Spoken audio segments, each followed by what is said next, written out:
Agak bingung ya dengan strategi QJ Motor di Indonesia.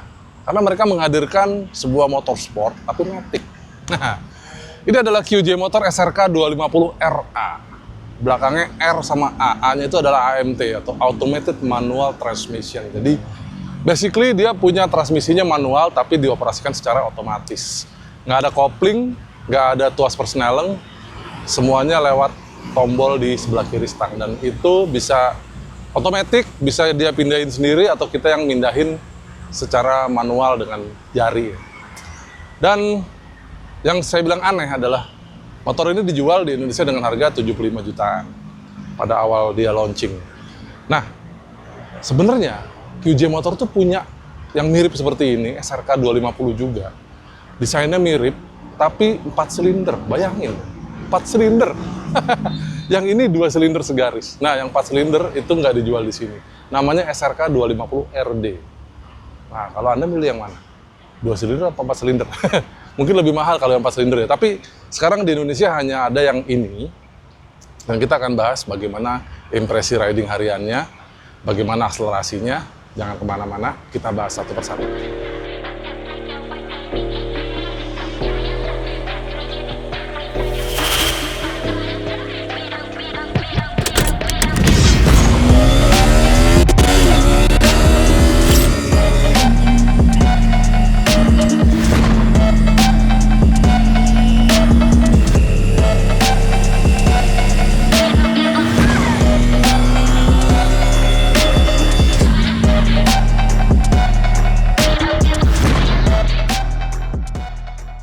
Urusan tampilan sih motor ini ganteng banget sih menurut saya. Dia punya desain fairing depan yang sudah lengkap dengan sayap di sini. Jadi kelihatan kalau di depan tuh dia keker banget gitu loh ya. Motornya kelihatan lebar dan lampu-lampunya semua sudah modern. Apalagi dipadu dengan shock breaker upside down. Jadi emang motornya dari depan kekar sekali. Di belakang juga kelihatan buntutnya juga ramping gitu ya. Pipih di belakang, pokoknya racing banget lah ya, kekinian banget. Dan di belakang coba Anda lihat di sini, peleknya kelihatan langsung karena armnya mono arm, jadi cuma sebelah kiri doang. Gaya-gaya NSR SP zaman dulu atau Ducati Panigale yang generasi sebelum yang sekarang ya. Jadi tampilan sih keren ya, knalpot underbelly, wah pokoknya kekinian banget. Sayangnya di Indonesia itu di depan itu nggak ada tempat plat nomor, jadi otomatis untuk menyesuaikan dengan regulasi sini ditambahkanlah sama QJ Motor Indonesia. Kelihatan kalau ini adalah tambahan ya, ada besi ini nempelnya ke dudukan spakbor depan, dan ini menurut saya kurang kokoh, jadi berasa ada geber-geber gitu loh pada saat kena lubang. Apalagi dikasih baut bintang sama dia sehingga kemarin sempat copot satu yang segini, jadi makin geter dianya. Jadi hati-hati aja kalau Anda memutuskan untuk minang motor ini, nanti di depan kalau ada geder-geder itu mungkin dari dudukan plat nomor ya. Tapi semuanya keren gitu loh ya. Di depan stangnya juga underyoke, jadi racing banget posisi ridingnya.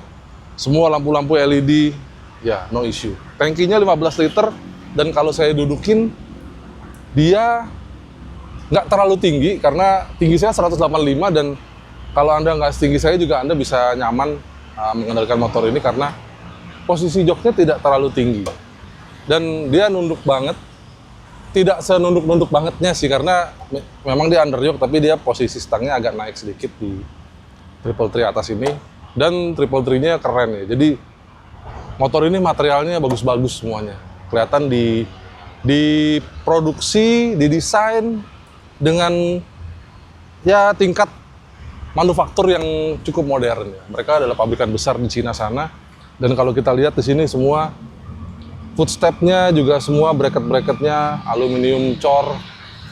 Dia standarnya juga keren, jadi oke lah. Yang mungkin agak kelihatan kurang enak mata sih menurut saya peleknya aja, karena dia ada ya nuansa metal finish ya. Coba kalau dibikin hitam semua gitu, atau mungkin ada warna lain gitu ya, yang lebih racing lagi, mungkin lebih keren lagi.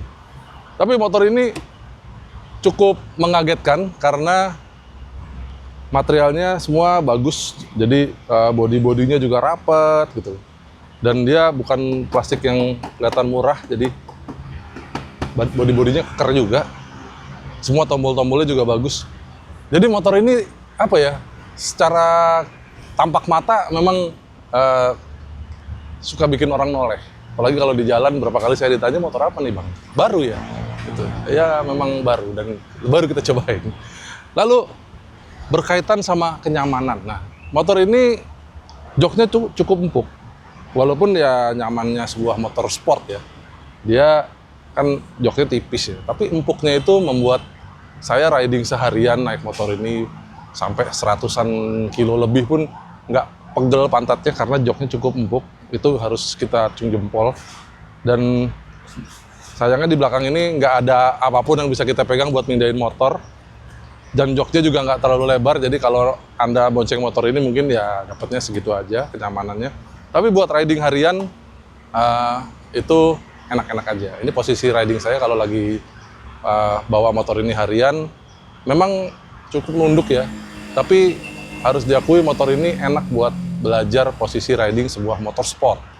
Jadi kaki Anda sebelah kiri sama tangan sebelah kiri itu lumayan nganggur, jadi bisa benar-benar belajar posisi tangan, posisi kaki, sehingga enak. Tinggal mindahnya nanti kita bahas belakangnya. Jadi naik motor ini memang relatif banyak yang nganggur ya. Kaki kanan saya ini nganggur karena nggak ada pedal remnya, sebelah kiri juga nggak ada tuas persneleng, di sebelah kiri tangan juga nggak ngopling-ngopling karena dia bisa mindah manual, cuman remnya aja pindah ke sebelah kiri. Dan secara kenyamanan, motor ini harus diakui enak untuk sebuah motor sport ya. Suspensinya cukup dewasa, jadi paduan antara sporty banget sama kenyamanan dia empuknya, bantingan kena lobang, kena polisi tidur, itu motor ini bisa meredam dengan sempurna. Dan komstirnya itu enak banget, padet gitu ya. Nggak kaku, tapi juga nggak yang mudah goyang atau geter. Jadi motor ini enak banget secara handling maupun secara kenyamanan. Buat belok di putaran tinggi, di kecepatan tinggi pun motornya nurut banget. Apalagi di bawah itu dia sudah pakai ban yang lebar. Jadi di depan dan belakangnya 150 dan bannya itu pakai Maxxis. Dia punya kompon yang cukup empuk sehingga motornya nurut banget diajak belok. Sementara itu kita lihat nih, apa yang Anda pandangi di depan. Selain lihat ke depan, itu ada speedometer yang lumayan informatif. Ya ini kalau udah hidup, kira-kira seperti ini. Dia speedometernya ada kecepatan, ada tachometer di bawah, terus ada posisi gigi. Ini kalau udah masuk, kalau saya netralin, dia akan netral ya. Ada feel meter, ada petunjuk suhu mesin. Terus di sini ada ternyata dia punya tire pressure monitoring system. Jadi di depan itu 33 PSI, di belakang 36 PSI. Kelihatan di sini ya. Ada beberapa menu yang bisa kita akses. Terus ada drive mode, jadi riding mode-nya ada normal atau sport. Terus ada Bluetooth, ini bisa connect ke handphone Anda. Ini ada ban tadi ya, pressure monitoring system. Terus ini appearance, jadi bisa pilih antara gelap atau terang atau auto ya. Ada juga ini nyetel brightness-nya, ada info apa aja infonya. Oh ini apa tadi tire pressure, tekanan angin ban sama baterai, akinya berapa volt. Ada ini setelan jam, ada unit bisa diganti kilometer per jam atau mil. Ada bahasa, traction control ini bisa Anda aktifkan atau nonaktifkan. Kita coba nonaktifkan karena nanti ada di sini. Oh, dia kalau udah jalan baru keluar. Di sini ada traction control off ya biasanya ya. Oke, lalu ada apa lagi tadi?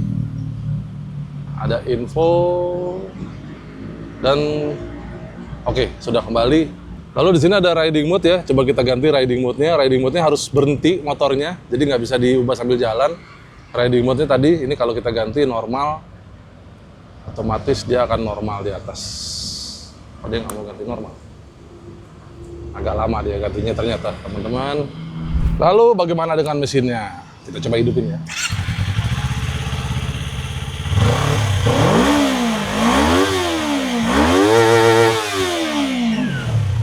Redline-nya hampir 14.000 dan khas suara mesin 2 silinder segaris parallel twin, dia tenaganya 35 daya kuda dan torsi 23 Nm. Jadi di atas kertas memang dia tidak yang paling gede tenaganya. Kalau dilihat CBR 250 RR 2 silinder tenaganya sudah 46, jadi dia ketinggalan hampir 11 daya kuda. Dan yang menarik dari motor ini sebenarnya dari transmisinya.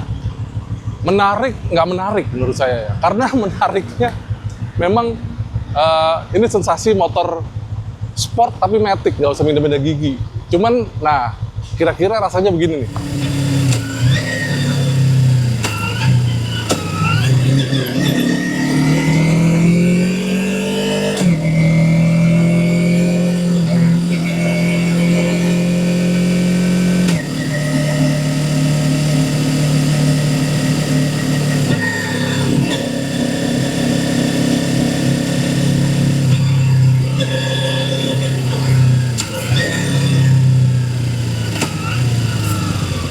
Nah, jadi kalau pelan-pelan itu berasa ndut-ndutan, Mas Bro. Apalagi, apa ya, biasa kalau bawa motor manual ya, kalau lagi macet-macet, lari gigi satu, itu kita biasa setengah kopling dikit, selip-selip, biar halus ya kan. Terus begitu lepas gas, kita tarik sedikit koplingnya supaya nggak terlalu kerasa deselerasinya ya. Jadi engine brake-nya nggak terlalu kerasa. Gas juga pelan-pelan, selip dikit gitu. Tapi motor ini nggak bisa. Dia udah mau-maunya dia aja. Jadi begitu koplingnya dirilis, ya udah dia kabur aja gitu. Begitu gasnya dilepas, otomatis dia akan full engine brake. Apalagi masih gigi satu. Dan dia punya dua riding mode tadi ya, sport sama normal. Itu kayaknya bedanya hanya di cara dia mindah gigi doang sih sebenarnya. Jadi tenaganya hampir nggak ada perubahan ya kalau saya rasakan ya.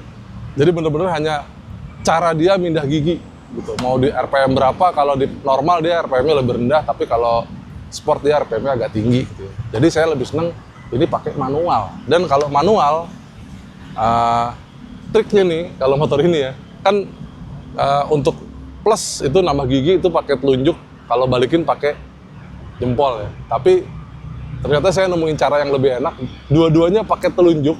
Tapi bedanya kalau mindah gigi naik, upshift itu ditarik ke belakang, tapi kalau downshift itu didorong ke depan, pakai telunjuk juga. Jadi Anda tangan tetap ngontrol, jadi jempol tetap di grip setang. Gitu, itu enaknya. Dan motor ini enaknya adalah pada saat upshift, terutama pada saat manual, itu mindahnya kita yang ngontrol. Tapi nggak enaknya adalah begitu downshift, itu kebanyakan dia yang ngontrol. Jadi misalnya kita mau downshift nih, kalau di RPM tinggi dia masih mau kita downshift ya. Tapi begitu RPM-nya udah rendah sekali dan kita nggak mau oper itu giginya turun, tapi dia turun sendiri, ceng gitu. Sayangnya itu ya. Dan downshift-nya itu lebih lama dibanding upshift. Jadi kalau upshift tuh kayak quick shift gitu lah ya. Pat. Tapi kalau downshift itu dia begitu dipindahin, dia otomatis kayak narik kopling dulu, pindah gigi, baru dilepas pelan-pelan. Berasanya kayak slipper clutch sih. Tapi menurut saya agak kelamaan itu mindahnya. Jadi kalau pada saat Anda agak-agak agresif nih, nah downshift-nya itu jadi makan waktu sih sebenarnya. Oke, soal akselerasi. Dia punya yang namanya launch control, LC. Ya, gini caranya. Lucu sih memang, motornya matic tapi punya launch control. Jadi kalau mesin udah hidup, posisi gigi netral, masukin aja gigi satu, dia sudah di satu, terus tarik rem, ya kan? Dan pencet tombol set di sebelah kiri ini agak lama, sehingga di bawah sini ada tulisan LC ready. Nah kalau udah gitu tinggal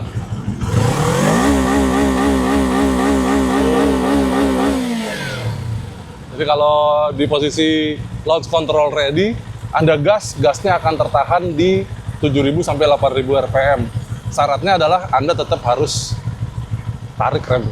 Kalau nggak direm, dia motornya maju. Tapi kalau ditarik rem,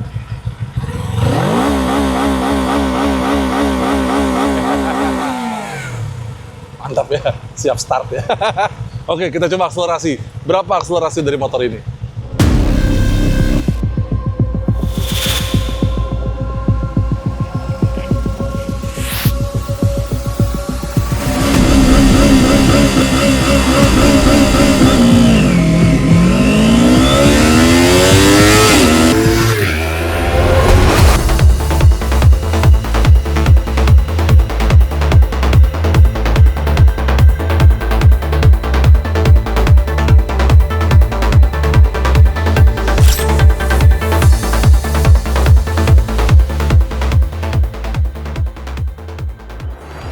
Nah, akselerasinya 0 sampai 100 km per jam itu sekitar 9 detik. Oke lah ya. Jadi, ya ambil contoh lah ya, di Indonesia ada CBR 250RR yang SPQS. Jadi kalau udah quick shift, itu akselerasinya sekitar 6 detik untuk 0 cepek ini. Kalau ini sekitar 9 detik, jadi beda 3 detik. Kalau menurut saya, kenapa lumayan lama, karena responnya walaupun dia sudah ada launch control, jadi kita nggak usah mantengin berapa RPM itu ya. Tapi begitu dia lepas, dirilis, slip couplingnya lumayan lama. Dan terus pindahnya, akselerasi awalnya juga ya agak ngumpulin dulu, begitu di atasnya baru dia teriak. Tapi di atasnya begitu udah RPM tinggi sih, enak banget ya, shiftingnya enak, power mesinnya enak, dan mesinnya juga lebih halus di putaran tinggi. Ya ciri khas mesin 2 silinder. Jadi kesimpulannya, motor ini nggak enak kalau jalan pelan, titik. Tapi kalau buat kenceng, itu respon mesinnya enak, dia shiftingnya juga lebih enak, dan posisi riding Anda terbayar ya, kalau ridingnya agak kenceng. Kalau buat pelan-pelan itu nggak sinkron antara kopling otomatisnya dia dengan apa yang kita mau sebenarnya.